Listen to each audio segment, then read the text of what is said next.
If you've seen some of my video reviews before or subscribed to me on YouTube, you'll be aware that I tend to focus my reviews on the cheaper Chinese action cameras. Now, a lot of people wanted me to review the GoPro cameras in the past, and I've explained in a previous video the reason why I didn't really want to do this.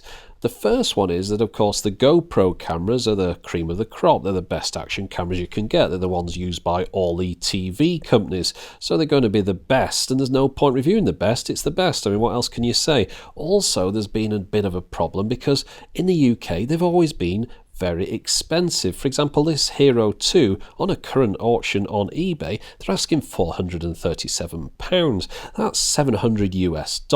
So people in the US asking me to review these, they're looking at them at a lot cheaper price than we've been able to buy them in the UK.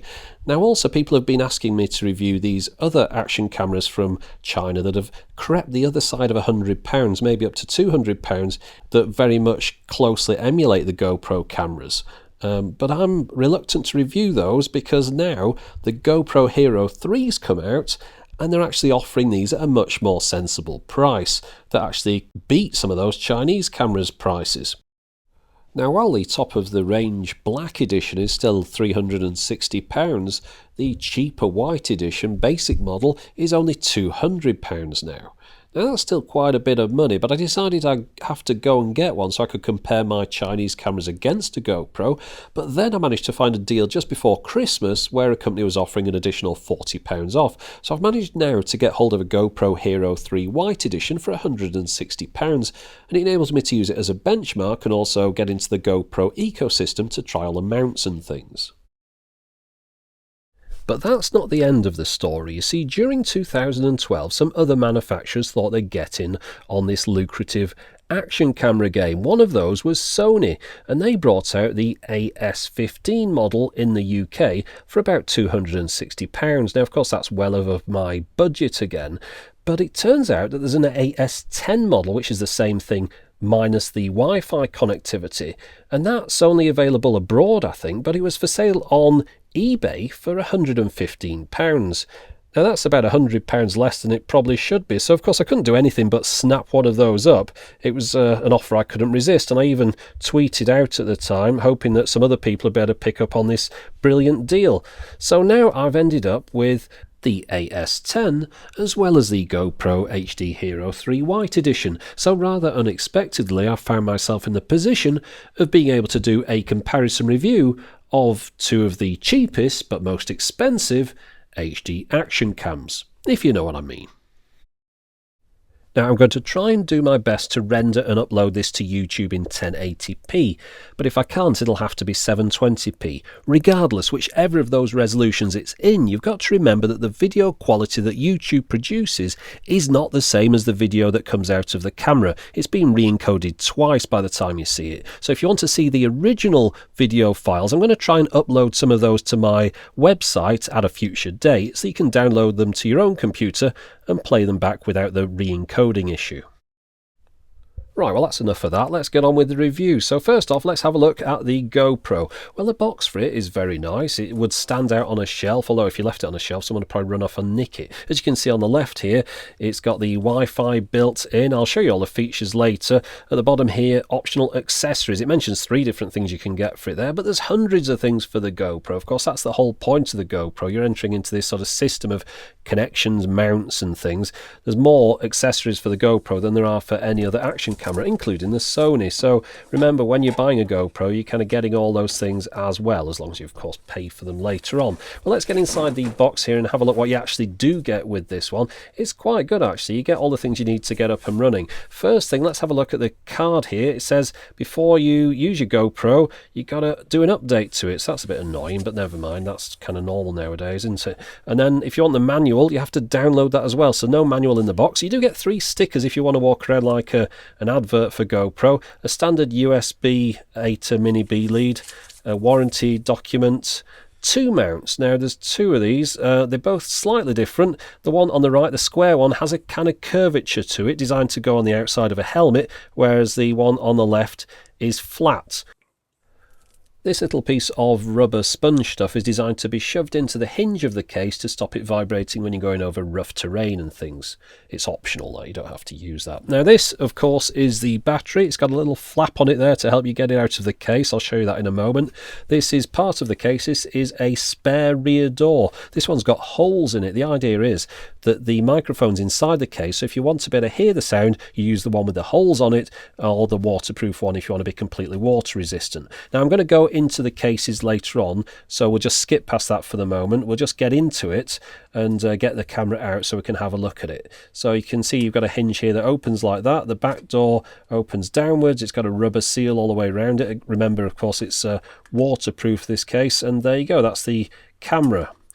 Now the GoPro Hero 3 is about a third smaller apparently than the previous model, but not having owned a previous GoPro, I'm not used to the size of these things. I will say though it is nice and neat. Now let's just get the back off here and I'll show you how the battery goes in. So you've got to slide that thing and then that cover falls off there.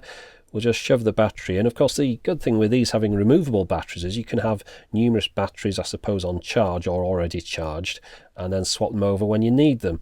The battery door does seem a little bit flimsy, but like all parts of the GoPro, if you break it, they do sell spares, which is nice. Now let's have a look around the camera. Well, on the front of it, you've got an LCD screen, a power button, and 2 LEDs. On the top of it, you've got a shutter button, and those 3 small holes in the middle, that's the microphone, and then to the right there's an LED as well. On the left of this, you've got like an interface slot for accessories and an LED, and then on the side, this would normally be covered by a flap, you've got a mini USB, a micro HDMI, and a micro SD card slot. Another LED on the bottom there as well, and then on this side, you've got the Wi-Fi on-off button and a small speaker. Now, I'm not going to go into the operation of the camera at the moment. I'll do that later on in another part of the video. So let's have a look at the Sony. Well, first off, it comes in a cardboard box rather than the flashy plastic box of the GoPro. You can see on the side here that it's got some additional features. I'll show you some of those later on. The accessories that are supplied with it are rather similar to the GoPros, if not nearly identical. On the other side of the box, you can see there are some optional extra accessories you can buy, although there's never going to be as many as you're going to get for the GoPro. In fact, even on the front of the box here, this thing the guy's wearing next to his goggles, that's not included in the box. That's an accessory as well. Now, inside it, everything is cardboard, which is great if you're into recycling, because all of these things can go straight in the recycling bin. Of course, apart from these things, we want to keep hold of these. Now, let's have a look at what you get inside it. Well, it's going to be very similar. First off, you've got 2 mounts. Now, these aren't the same size as the GoPros. They are larger, but they do the same job. There's a curvy one for helmets and a flat one for flat mounts. There are some instructions in this, unlike the GoPro, so you can read them straight out of the box without downloading anything, but they do come on this massive sheet with all the languages of the planet on there. Very small writing, double-sided, very hard to get around, but better than nothing, I suppose. One thing I have noticed from this, of course, I've got the AS10 model, the AS15 is mentioned in here as well, and as far as I can tell, the only feature the AS15 has is Wi-Fi. That's for Wi-Fi viewfinder and playback. The AS10 doesn't have that, but I don't think I'm going to miss it too much because it's got such a wide-angle lens. I'm not going to need to use a viewfinder on this one. I'll take a closer look at this case later on, but for the moment, let's have a look at the camera itself. Now, the Sony has its microphone on the front here, down below the lens. Now, you'd imagine that this shape of camera would be more suitable for mounting on the side of a helmet, rather than the GoPro's kind of cube shape. It seems more streamlined, but we'll go into that later. Now, on the back here, you've got an LED next to start-stop. You've got the start-stop button in the middle there, and you've got a hold slider switch to stop it accidentally being pressed. This side's got 2 buttons there, previous and next, and on the left it's got a speaker. So that means this camera's got 3 buttons in total, as opposed to the GoPro's 2 buttons. Makes it a bit easier to get around sometimes. I'll show you that later on, of course. Under this flap here from left to right, you've got a USB plug there, HDMI out, a little charge LED, some sort of interface slot thing again, but on the right there, that's a 3.5mm stereo microphone in, which is very useful and something that doesn't come as standard on the GoPro, but I think you might be able to do it with an optional accessory. Now, the rear of the camera opens up with a slide to one side and then a hinge, and that reveals the memory card slot and the battery compartment. The memory cards I'm using, of course, are micro SD, but if you're mental, you could use Sony's M2 format as well. The battery is in a little plastic tray which slides down the side here, needs fingernails to get it out, and it comes with two trays, an X and a G tray. I presume those are different sizes, but it comes with an X battery, so of course that's the one that I'm using, and it just slides inside the X tray and then that slides inside the camera like that. There's something a little bit strange about this though. I don't know if you can see this. I'll turn the lights off. There's a little green light hidden just inside there on the left where it says pull, and that's always lit. Now you'd think that'd run the battery down, but it doesn't seem to. Well, I mean, it will eventually, I suppose, but it doesn't seem to have a bad effect on battery life. But it's a bit weird that they'd have an LED somewhere inside the case always lit up. Just a strange feature. Anyway, the back door, when you press that button, it presses that little grey button inside. So it's kind of mechanical in a way, and when you slide that hold slider switch, it puts something in the way so you can't press that button. But it all seems to work fine.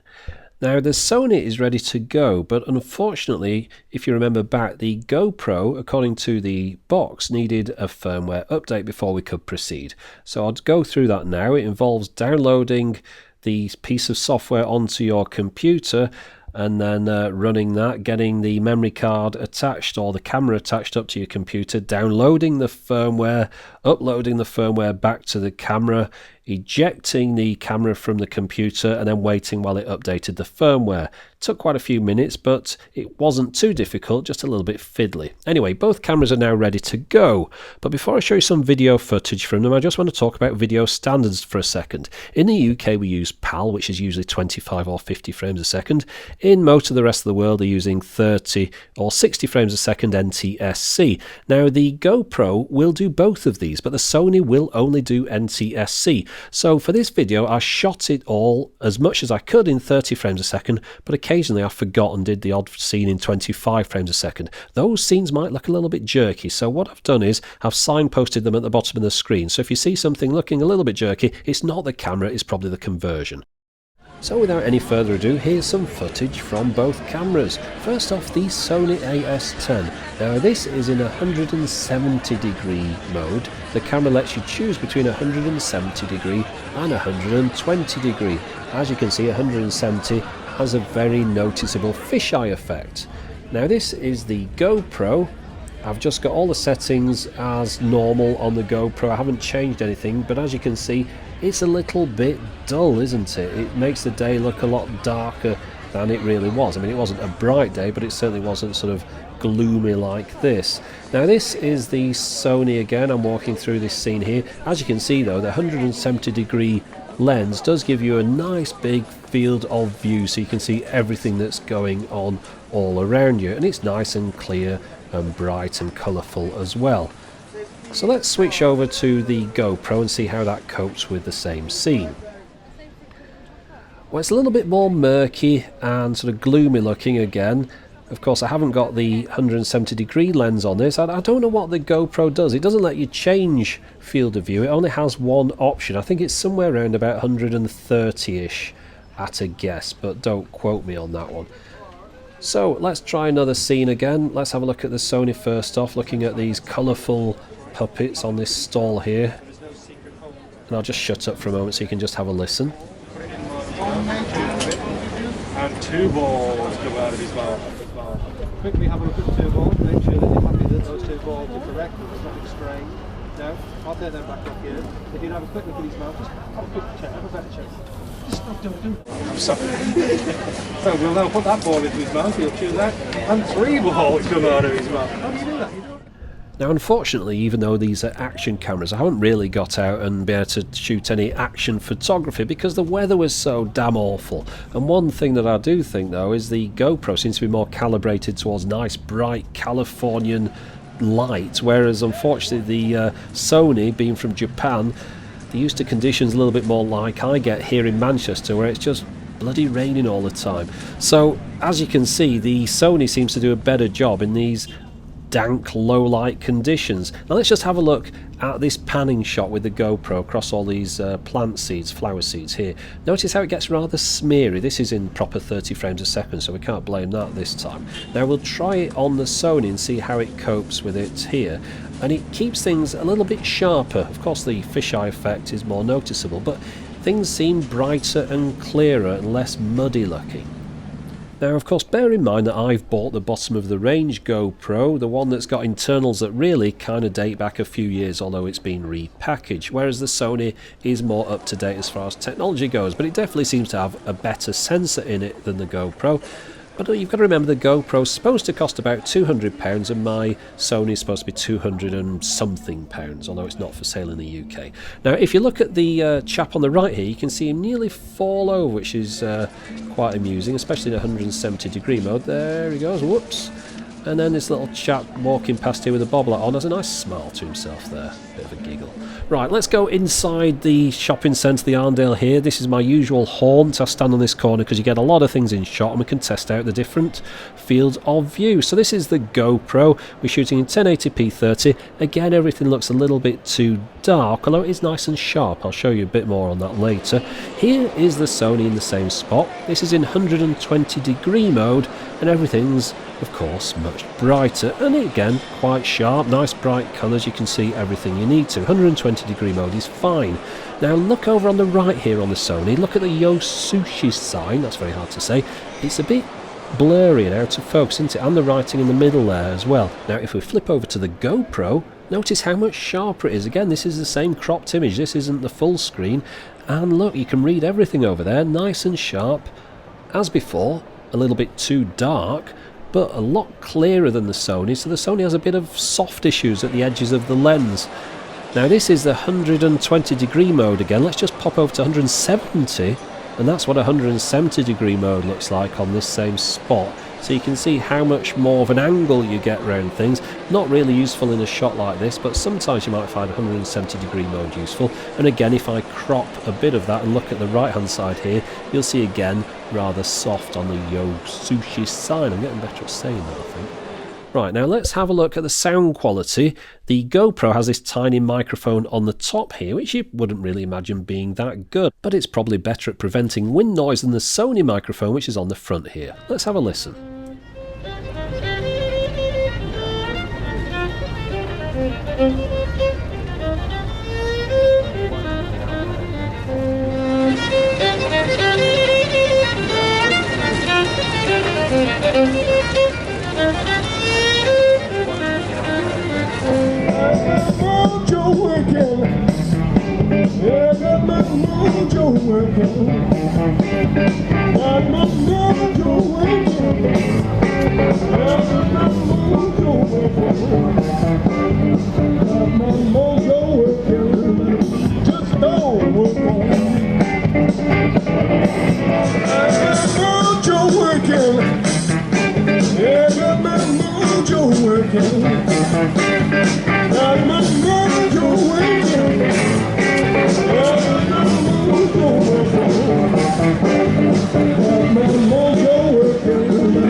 Right, so we can safely say that the Sony has considerably better sound than the GoPro, but it's all rather academic because the thing is, neither of these cameras are supposed to be used outside the cases. You're supposed to use them inside the cases for waterproofing and holding on to things. So really, when they're both inside the case, they're both going to sound pretty poor. One thing the GoPro has at a disadvantage is the low light capabilities. If you read at the bottom here, the GoPro Hero3 White has consumer grade low light, whereas the silver edition is prosumer and the black edition is professional. So the model I've bought is supposed to have not very good low light capabilities, and it doesn't either, so I suppose that's right then. Just to emphasise this, I've got some low light shots to show you. So here is what the GoPro sees when I'm stood at the platform waiting for a train. Notice the sort of grain in the sky there. And this is what the Sony sees from the same position. There isn't any grain in the sky, or any that I can see anyway, and everything is nice and bright and colourful. And also you've got a strange green shark ghost in the sky there on the right. Now the Sony on the motorway again looks excellent. Everything is nice and bright and clear. It's exactly as the eye sees it. I've never seen low light capabilities like this before in a camera, whereas the GoPro, as you can see, it's okay, but it's rather as you'd expect. Most cameras look like this when you take them out in low light, rather sort of grainy. Now this is a part of the motorway with no lighting on it, and again you can see all the different lights of the cars in front shining, but the colours stay here, which is something that interests me. Normally at low light the colours get muted, like the lorry on the left there, it's gone kind of dark orange, and also you've got these smeary patterns on the windscreen. And finally we're going into the car park. Notice the nice colours there, green at the top, yellow inside the car park, red on the signs. Everything looks nice and clear and bright. And then we'll pop over to what the GoPro sees going into the same car park. And it doesn't look green at the top there, which I don't know if it really was or not, but it looked nice on the other one anyway. A bit of yellow, the reds are kind of orangey, and everything's kind of this muted pale colours, which, I mean, it's fine, but it certainly doesn't stand out like the Sony does. So the Sony definitely wins the low light competition, but it's got a few other tricks up its sleeve, such as super slow motion. This is 120 frames at 720p. Now it needs good light for this, you can't do this at night time, but as long as you've got the right conditions you can do things like this, film the world's slowest escalator with the world's most patient people on it. Or you can have these pigeons taking off in slow motion. There's all sorts of things you can do at 120 frames a second. It doesn't seem to limit the length of it either, so you can just carry it on till the memory card's full, which is quite nice. So that's a nice effect and something that's good. So I like the low light capabilities. I like this 120 frames a second mode, but also it's got steady shot on the Sony, you know, anti-shake. That's something you don't get on the GoPro. And I'll show you what the difference looks like. So this is me walking into a motorway services on Christmas Eve with the stabilisation off, and then I turned right around and did the same trip again, like a weirdo, and this is a stabilisation on, which looks like a nice kind of steady cam shot really, almost. It looks rather good. And then on my way home on the motorway on the same night, Christmas Eve, about 10 o'clock at night, this is me walking across a motorway bridge with the stabilisation off. Now, I'm not trying to shake this around, I'm just holding it in my hand, and this is the stabilisation on. Still a little bit shaky, but just kind of smooths everything out nicely. Now it doesn't smooth everything perfectly. For example, this is me in the car with the camera strapped to the passenger headrest with the stabilisation off on a normal sort of shaky road. The camera was shaking around quite a bit as well. Now this is a stabilisation on. You'll notice that the shaking has been reduced quite considerably, but it's not been completely eliminated. So vibrations it might not get rid of, but sort of general shakiness it will do. Oh, and just listen to the soundtrack in the car a moment, because I'm trying to talk whilst I've got the case on the camera, so you can hear how that affects the sound quality. So this is what the camera looks like with the image stabilisation turned on. It's shooting at 1080p at 30 frames a second with a 120-degree angle. Yeah, so as you can see, the case completely destroys the sound quality. And unfortunately, to use this camera, more often than not, you're going to have to put that case on it. Something to bear in mind. Now, in the interest of completeness, I'm going to go through the entire operation of both cameras. This is going to be deadly dull to a lot of people, so if you want, press the skip button on the screen to bypass this whole section. But for those people that are still here, let's have a look. So the camera switches on, you've got this kind of information on the screen, all the stuff you need to know. You press that button again, you get into a different mode, which is the photo mode. The third mode is burst photo mode, and then the fourth mode is sort of self-time pictures. And then it goes into setup and then back round to video mode again. If we press the shutter button, you'll see that it starts counting up after a little bit, and the red light flashes at the bottom there and on the top as well. In fact, there's 4 LEDs. There's one on the bottom here and then there's one on the back. So whichever way you hold it, you can see whether it's recording or not. Very nice feature, that. Right, so we'll stop it recording now. We'll just turn the lights back on and press the mode button. Gets into the photo mode. If we press the shutter button here, you'll see it takes a picture. You get a red light flash and the number of pictures in it advances. You can see 20 there, 21. Now we'll move it into burst mode, and that'll take 3 pictures, I think it is. Let's press the button and find out. 21 to 24, there we go. Press it again, 24, up to 27. Those are 5 megapixel stills. Again, remember mine's the bottom of the range. You do get better photos in the other ones. Now this is the sort of self-time mode. Every 2 seconds it will take another picture. This time it doesn't beep, which is a good thing, because you don't want it beeping every 2 seconds. You go insane. You can change how often it takes a picture in that mode in the settings. So we'll go into the settings in a moment, but if you want to switch it off, you hold down that button on the front there and the camera powers off. Right, let's get it powered up again. You've got to hold down that button to power it up. Get back into that setting menu, which is the one with the spanner on it, and go through the settings. Now remember, everything's done with 2 buttons here, so it's a little bit laborious getting through some of these menus. First off, the video menu. I'm in NTSC mode, and these are the different resolutions that I can record in. And then we'll move it along into the self-time mode, or whatever it's called, that one anyway. You've got those different lengths of seconds that you can set the shutter to take a picture at those intervals. You could do sort of time lapse with that. Now you can flip the camera upside down and have the video flip upside down. That was that menu. You can have a spot meter turn on. You can have it auto cycle round when it's full up and wipe off the oldest clips, and you can change how long you want those clips to be in this menu, or just have it off or record up to its full level and then re-record. Now there's another setup menu in the setup menu, and this gets into these ones, wireless controls. You can turn the Wi-Fi mode on or off. You can Wi-Fi remote control is that top one, and then you can use it with a GoPro app, which I'll show you in a minute, and then you can cancel out of that and get out of the menus. Next one, delete, which is also the format menu, which lets you delete the last thing you recorded or everything on the card. You can select which mode you want the camera to start up in this menu. And then you can have it one button setup for, if you just press the button, it'll start recording as soon as you press the button. You don't have to turn it on and press the button. That's on or off, of course. NTSC or PAL, which changes the resolutions in the other menu to the 25 or 50 frames a second modes. You can have the on-screen display on or off. That's for when you play it back. You can have the LEDs as 4 LEDs are lit or 2 LEDs are lit when it's recording. You can have the beep. You can adjust that down from 100% loudness to 70% to off. And you can have the auto power off at these different intervals. And finally, you can change the time and the date, and that's it. Now I changed the LEDs to 2 in there, so I'll show you which 2 are actually lit when you change it to 2. Well, there's the one on the front here. The one on the top isn't lit. The one on the bottom isn't lit, but the one on the back is. So there you go, front and back.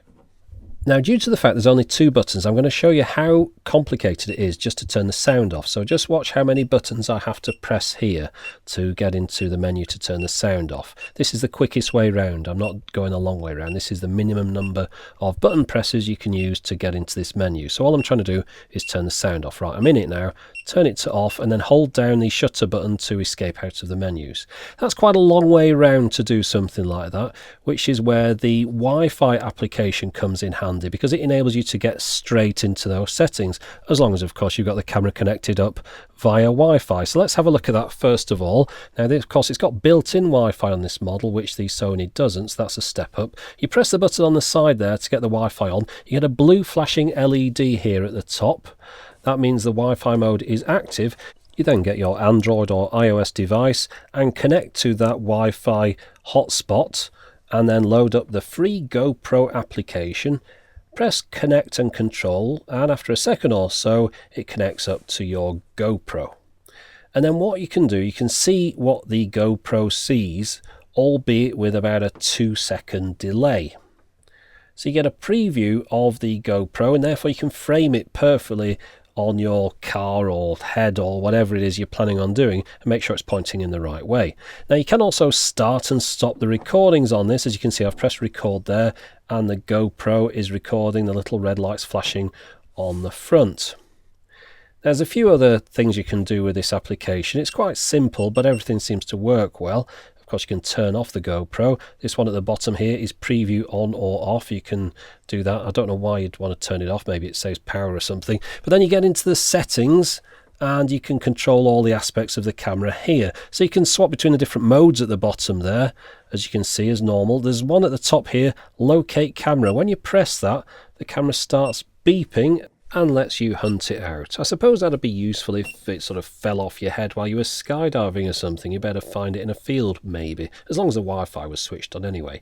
So these menus enable you to get straight into some of those settings without doing all that laborious button pressing. For example, if I want to change the resolution, I just go in this one, click the button, and it's changed. Similarly, if I want to turn the sound on and off, it'd just be one button press. There are some options in here that don't work, things like wide, which I presume is designed for cameras further up the range. Now, because I've got the Sony AS10, I can't comment on the Wi-Fi capabilities because that's something that only comes on the AS15 model. I'm not too sure how they work on the Sony.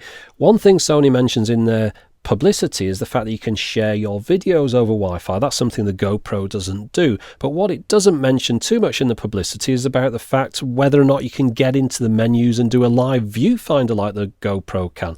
Things that are a little bit more useful.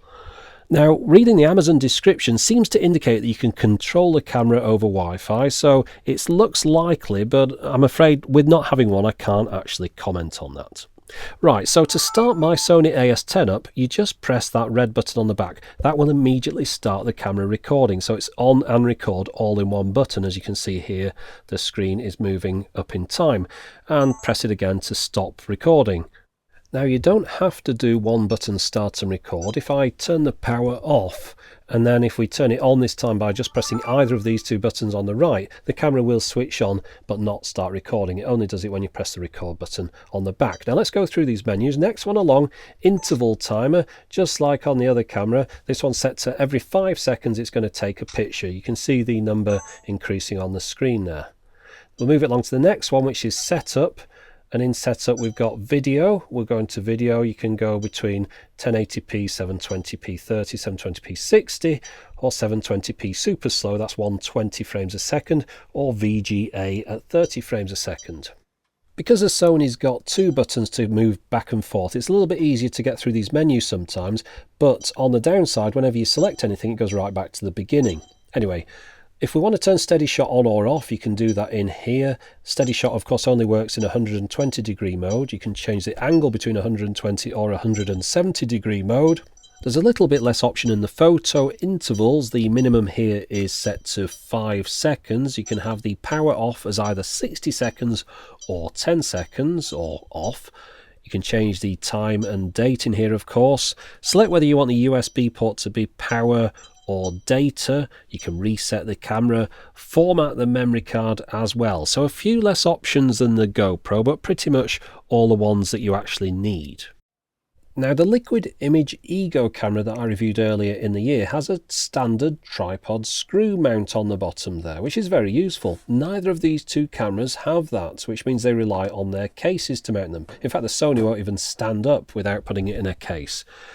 So the cases are very important, so let's have a look at how they operate. Both cameras use a very similar system. They rely on these sticky back mounts to attach the case to. As you can see, they're different sizes from one another and in no way compatible, but they are rather similar in function. They also both come with the curved mounts which you'd attach to the side of a helmet.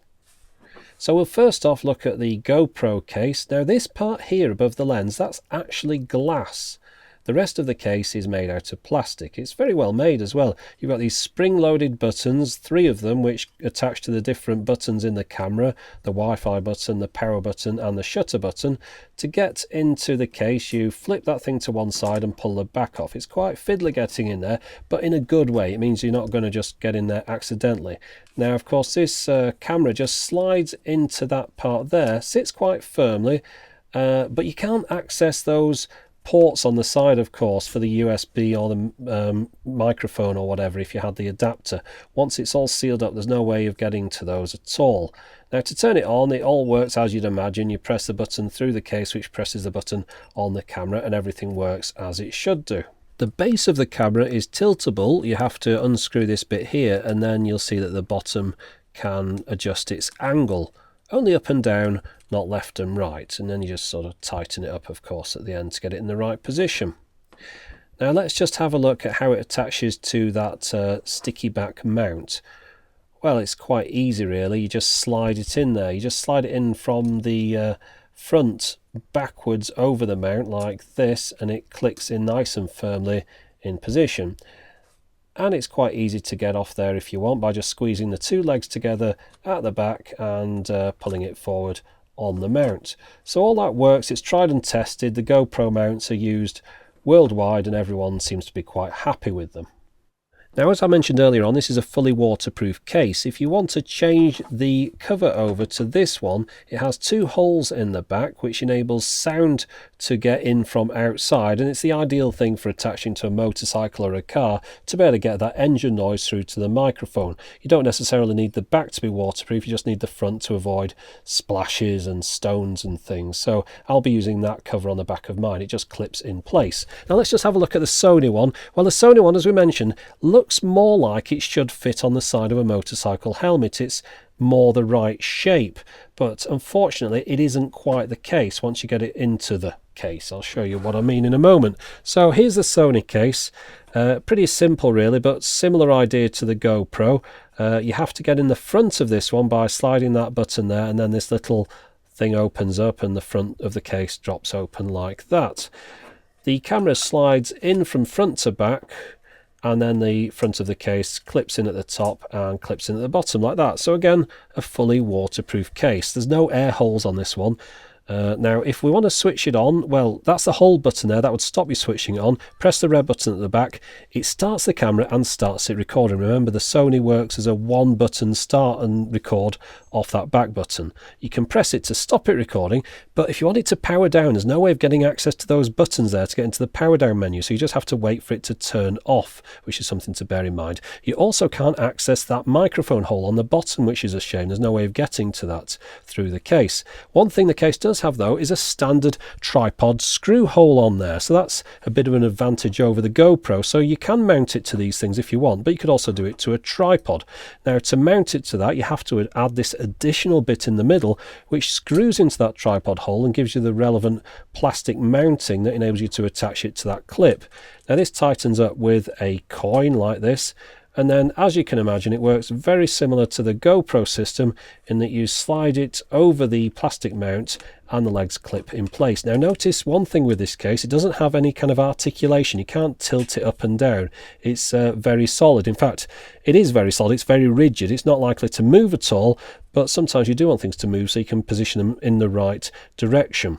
Now, as I alluded to earlier, once both cameras are in their cases, it's pretty much the same situation. The Sony, even though it looks like it should attach to the side of a motorcycle helmet, actually has to go on the top because the mounting is on the bottom, if you see what I mean. Now, there are different accessories you can get to attach it to the side of things. I picked this one up here, which screws into that tripod screw mount. It's designed to go on the side of your head if you were skiing or something. Unfortunately, it's no use for a motorcycle helmet, but it did enable me to attach it round my passenger headrest in the car when I wanted to get those shots earlier on to show you what the anti-shake looked like. But I've got a feeling that there's always going to be an issue trying to mount this Sony. I mean, it has to be in the case if you want to screw it to anything, but then you can't get to the microphone socket. It also means that the microphone is covered up. You can take the front off the case to expose the microphone, but that means the camera is going to fall out. So there's no way to mount it and use that microphone at the same time. The front of the case also falls off a little bit easy, but it's easy to put back as well. I should mention the front of it, where it goes above the lens, that is glass, just like on the GoPro. It's not plastic.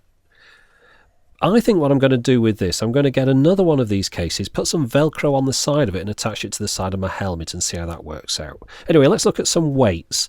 74 grams for the GoPro, 86.6 grams for the Sony, which is 3 ounces, and the GoPro is 2.6 ounces. Now, when the cameras are out of their cases, the Sony has a quite clear advantage in the way that it feels in your hand. It's quite comfortable and it's easy to conceal as well, so you can get some quite candid point of view shots without people realising that you're actually taking any film at all. Quite useful things to take on holiday, for example, if you're in some sort of street scene but you don't really want to be seen carrying a camcorder around with you. You can get some good wide field of view shots that will encompass everything you're looking at. Whereas with the GoPro, it's a little bit more tricky. If you're holding it in your hand like this, I think everyone would spot it. Now, just as I was finishing this video review, on Boxing Day morning, the weather finally broke and I got a couple of hours of dry conditions. So I put the GoPro on the front of the motorcycle and took it out for a ride. Oh, and I also used the rear door with the holes in it.